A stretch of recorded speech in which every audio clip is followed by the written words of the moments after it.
زکوٰۃ سے متعلق یہ گفتگو چل رہی تھی کہ زکوٰۃ 4 چیزوں پر واجب ہوتی ہے، فرض ہوتی ہے۔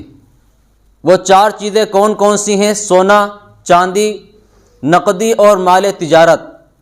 سونے چاندی کی تفصیل آپ کے سامنے آ گئی تھی، اس میں بس اتنی بات آسانی کے لیے آپ حضرات سمجھ لیں کہ سونے کا نصاب آج کل جو ہے نا کے برابر ہے۔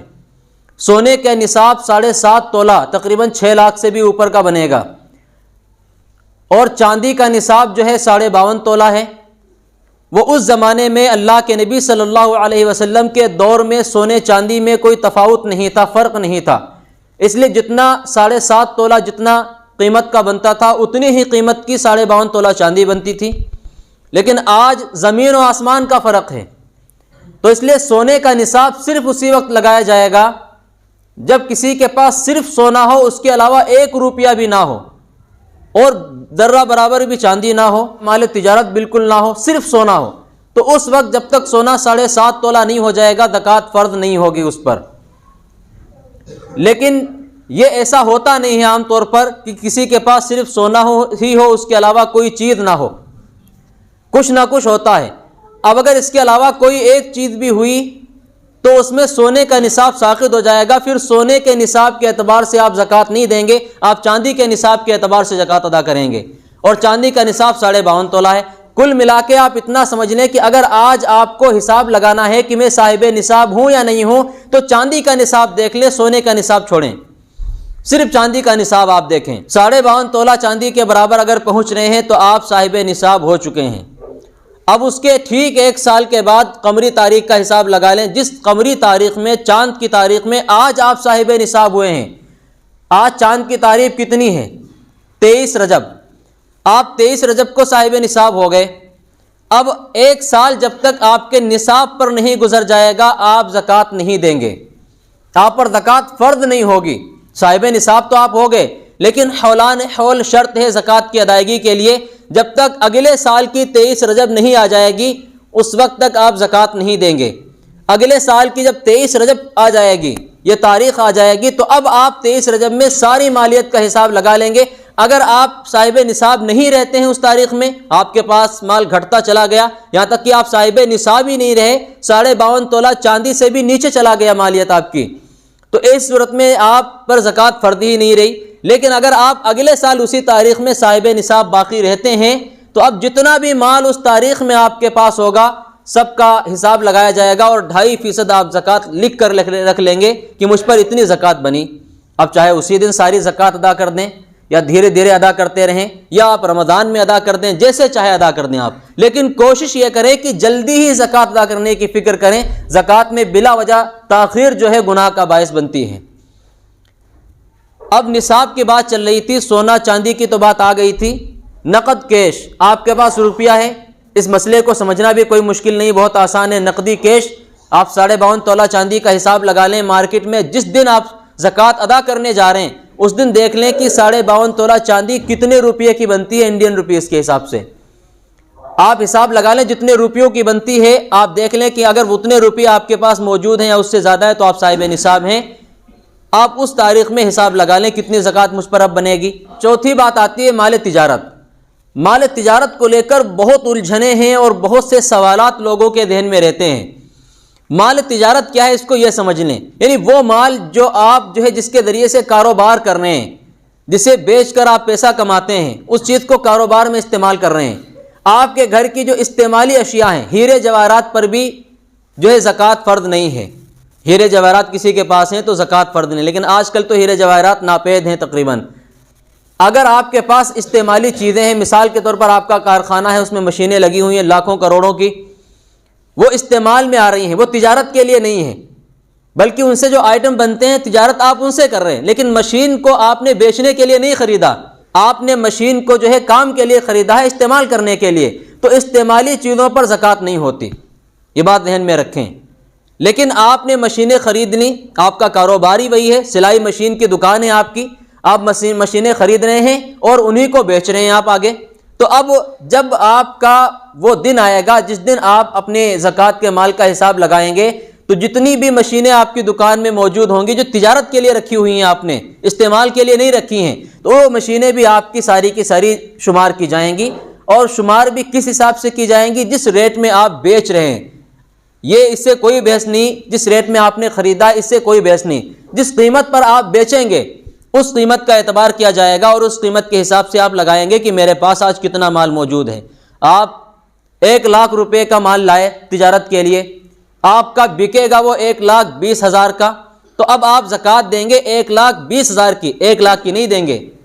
جس قیمت میں مال جائے گا آپ کا اس قیمت کا اعتبار ہوگا۔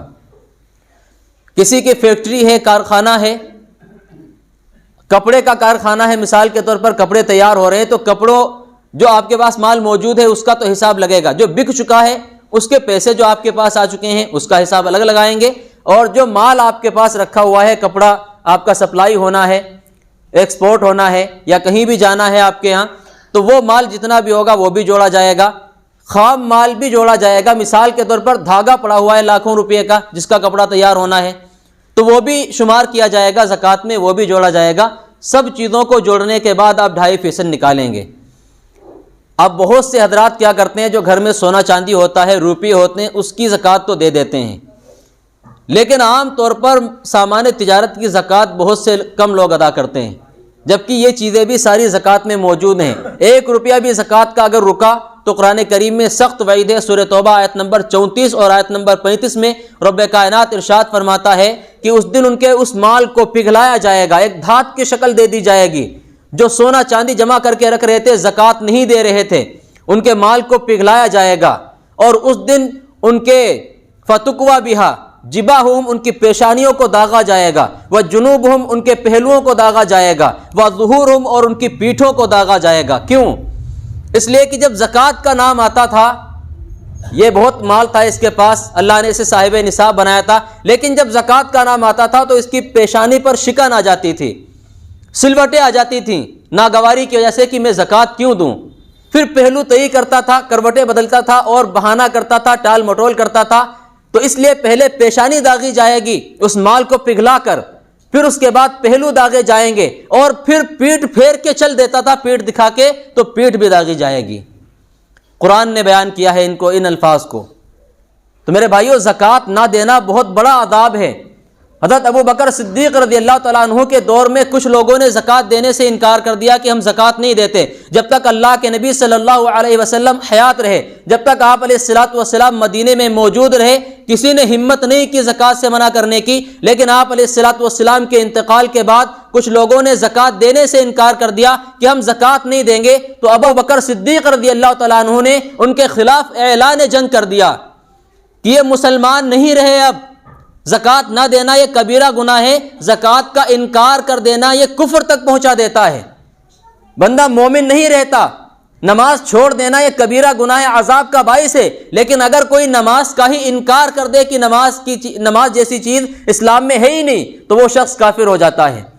انکار کفر تک پہنچا دیتا ہے، اور اس کو چھوڑ دینا، ترک کر دینا، یہ گناہ کبیرہ تک پہنچاتا ہے۔ تو زکوٰۃ کے منکرین جب کھڑے ہوئے ہیں تو ابو بکر صدیق رضی اللہ تعالیٰ عنہ نے ان کے خلاف اعلان جنگ کر دیا اور فرمایا اَيُنْقَصُ دین وَأَنَا حَيٌّ، میں زندہ رہوں اور دین میں کمیاں کی جاتی رہیں، دین کو چھوڑا جاتا رہے، ایسا نہیں ہو سکتا۔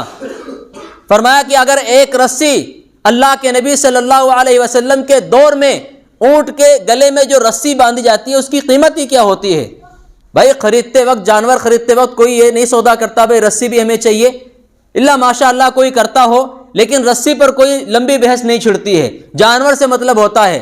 ابو بکر صدیق رضی اللہ تعالیٰ عنہ فرماتے ہیں کہ اگر اللہ کے نبی صلی اللہ علیہ وسلم کے دور میں جو اونٹ کے گلے میں یا بکری کے گلے میں رسی ڈالی جاتی تھی، زکوٰۃ میں وہ ادا کی جاتی تھی، ابو بکر کے دور میں اگر وہ رسی بھی روکی گئی تو میں ان سے جہاد کروں گا، جنگ کروں گا، دین میں کمی نہیں آنے دوں گا۔ جو دین اللہ کے نبی صلی اللہ علیہ وسلم دے کر گئے تھے، جیسا دے کر گئے تھے ویسا ہی دین امت تک پہنچاتا رہوں گا۔ تو زکوٰۃ کا انکار کفر تک پہنچا دیتا ہے۔ آج ہمیں فکر کرنی چاہیے کہ مکمل زکوٰۃ ہم ادا کریں اپنے مال کی۔ اگر کوئی ادا کرے گا یہ اس کا خود کا فائدہ ہے، وہ یہ نہ سمجھے کہ ہم اللہ پر کوئی احسان کر دیں گے یا غریبوں پر کوئی احسان کر دیں گے، وہ تو اللہ کا نظام ہے، اللہ نے روزی ہر ایک کی پہلے ہی لکھ دی ہے، وہ غریبوں کو بھی کھلائے گا، آپ نہیں دیں گے وہ کہیں اور سے کھلا دے گا. یہ آپ پر احسان ہے اللہ کا کہ آپ اپنے پورے مال کی زکوٰۃ دیں. یا آپ اپنا فائدہ کر رہے ہیں تو جتنی بھی چیزیں ہیں ان سب چیزوں کا حساب لگانا چاہیے. سونا ہے، چاندی ہے، نقدی ہے، مال تجارت ہے، ہر ایک چیز کا آپ حساب لگائیں. اگر آپ کو کنفیوژن ہے، کوئی شک ہے، علماء کرام سے معلوم کریں. فاسألوا اہل الذکر ان کنتم لا تعلمون. آپ ان سے پتہ کر لیں جن کو علم ہے، اگر آپ کو علم نہیں ہے تو. لیکن زکوٰۃ پوری نکلے گی.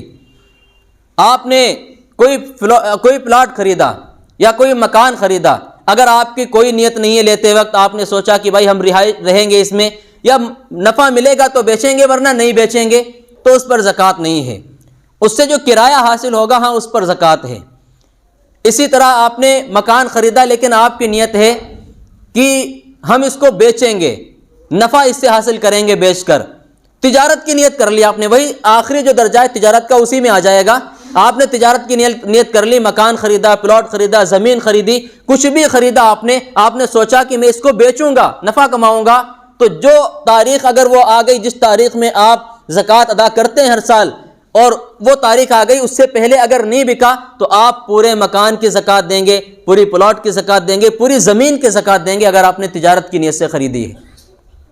کسی نے تجارت کی نیت سے خریدا مکان، بعد میں اس کا ارادہ بدل گیا کہ بھائی اب نہیں بیچوں گا، میں رہائش کے لیے اس کو متعین کر لیتا ہوں، تو زکوٰۃ ساقط ہو جائے گی، پھر زکوٰۃ نہیں ہوگی. لیکن یہ یاد رکھیں، بہت سے حضرات چال بازی کرتے ہیں، ہیلا کرتے ہیں. پہلے تو تجارت کی نیت سے خریدا تھا، لیکن جب زکوٰۃ والی ڈیٹ آ رہی ہوتی ہے اس سے 2-4 دن پہلے یا کچھ دن پہلے صرف اس لیے نیت بدل دیتے ہیں کہ مجھے زکوٰۃ دینی پڑ جائے گی. اللہ خوب جانتا ہے دلوں کی باتوں کو. واللہ یعلم ما فی الصدور. دلوں کے اندر جو کھٹک پیدا ہوتی ہے وہ اس سے بھی واقف ہے. اللہ کو دھوکہ نہیں دے سکتے. غریبوں کو دھوکہ تو دے دیں گے، انسانوں کو تو دے دیں گے، لیکن اللہ کو نہیں دے سکتے.